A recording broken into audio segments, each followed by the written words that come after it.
آپ کا دوسرا سوال، تو 3 طلاق کا کہہ رہے تھے کہ میڈیا کافی 3 طلاق اچھال رہی ہے، اور اس کا کیا جواب ہے؟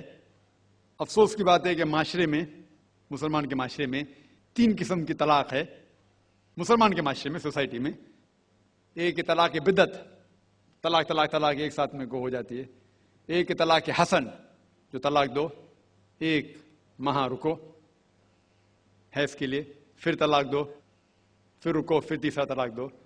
اور تیسرا طلاق کے احسن، جو بالکل صحیح طریقہ ہے، جو قرآن شریف کی ہے، طلاق دو اور 3 ماہ رکو۔ قرآن کی آیت ہے سورہ بقرہ میں، سورہ نمبر 2 آیت نمبر 228 میں لکھا ہوا ہے کہ جب بھی آپ طلاق دیں گے تو 3 ماہ یا 3 حیض کی عدت ہے، تو طلاق پورے مکمل ہونے کے لیے 3 حیض یا 3 ماہ، 3 menstrual سائیکل اور 3 monthly courses مسٹ ہے، کمپلسری ہے۔ افسوس کی بات ہے کہ یہ جو اختلاف امت میں ہے اس کی ایک وجہ ہے۔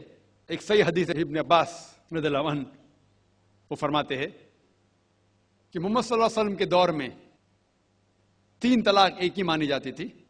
حضرت ابو بکر کے دور میں 3 طلاق ایک ہی مانی جاتی تھی۔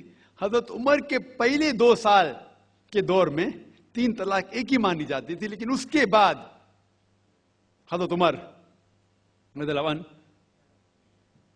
اس سچویشن کو دیکھ کے وہ کہتے اگر کوئی شخص 3 دے دیا تو 3 ہو جاتی ہے۔ اس حدیث کی وجہ سے جو اختلاف امت میں ہے، اور کئی علماء میں اختلاف ہے، لیکن علماء میں اختلاف ہے، رہیں گا ایک منچ پہ آئیں گے کہ اللہ عالم، لیکن اگر آپ قرآن کی روشنی میں پڑھتے ہیں، قرآن میں طلاق کا ذکر کیا گیا ہے سورہ بقرہ میں، سورہ نمبر 2 آیت نمبر 228 سے لے کے 240 تک، اور سورہ طلاق میں سورہ نمبر 65 آیت نمبر 1 سے 7۔ جو قرآن مجید میں طلاق کا ذکر ہے اس کے اندر یہ ہے کہ کبھی کوئی ڈفرنس آف اوپینین، کوئی جھگڑا ہو جاتا ہے شوہر اور بیوی میں، تو پہلا شوہر بیوی بیٹھ کے بات کرے۔ ایسا نہیں کہ بیوی نے نمک زیادہ ڈال دیا اور طلاق طلاق طلاق کہہ دیا اور طلاق ہو گیا۔ اگر بیوی میں نمک زیادہ ڈالا، بولے آپ کو نمک کم چاہیے، معاملہ سلجھ جائے گا، بیٹھ کے بات کرو۔ پھر بھی بات نہ بنے تو اللہ تعالیٰ فرماتا ہے سورہ نساء میں، سورہ نمبر 4 آیت نمبر 35 میں کہ آپ کے درمیان ایک حکم رکھو، ایک آربیٹر بیوی کی طرف سے، ایک آربیٹر شوہر کی طرف سے۔ مطلب آربیٹر، حکم کہتے ہیں آربیٹر کو، حکم رکھو بیوی کی طرف سے اور شوہر کی طرف سے، اور معاملہ کو سلجھا لو۔ پھر بھی اگر بات نہیں مانے تو آپ پھر طلاق دے سکتے ہیں۔ تو طلاق دیتے ہیں تو کئی اس کے کرائٹیریاز ہے کہ حیض کے وقت طلاق مت دو، جب آپ غصے میں طلاق مت دو، شراب کی حالت میں طلاق مت دو۔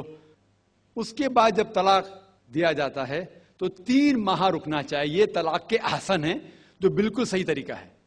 طلاق دو اور 3 ماہ رکو، اور 3 ماہ کے اندر اگر آپ رجوع کرنا چاہتے ہیں اپنی بیوی سے تو رجوع ہو سکتے، الحمدللہ۔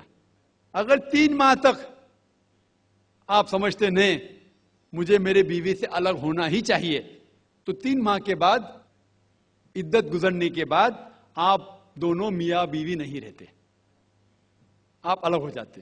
لیکن اس کے بعد اکثر مسلمان بھی نہیں جانتے یہ قرآن کی آیت کیا ہے۔ قرآن شریف میں لکھا ہوا ہے سورہ بقرہ میں، سورہ نمبر 2 آیت نمبر 232 میں کہ اگر وہ شخص اپنی پرانی بیوی سے پھر سے شادی کرنا چاہتا ہے تو مت روکیے۔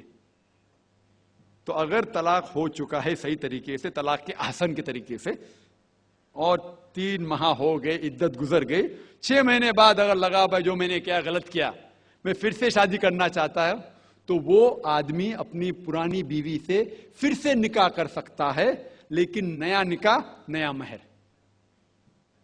نیا نکاح نیا مہر، جو کئی مسلمان نہیں جانتے۔ افسوس کی بات ہے کہ ہم مسلمان قرآن کو ترجمے کے ساتھ پڑھے ہی نہیں، صحیح حدیث کو ترجمے کے ساتھ پڑھے ہی نہیں۔ اگر ہم قرآن شریف کو صحیح طریقے سے پڑھیں گے اور صحیح حدیث پہ عمل کریں گے تو یہ جو غلط فہمیاں ہیں دور ہوئیں گی، اور پھر سے اگر شادی ہوئی پھر سے آپ ساتھ میں رہ سکتے، پھر سے پرابلم ہوا تو پھر طلاق دو، پھر 3 ماہ رکو، پھر سے الگ ہو جاؤ، پھر سے آپ چاہتے پھر سے شادی کر سکتے۔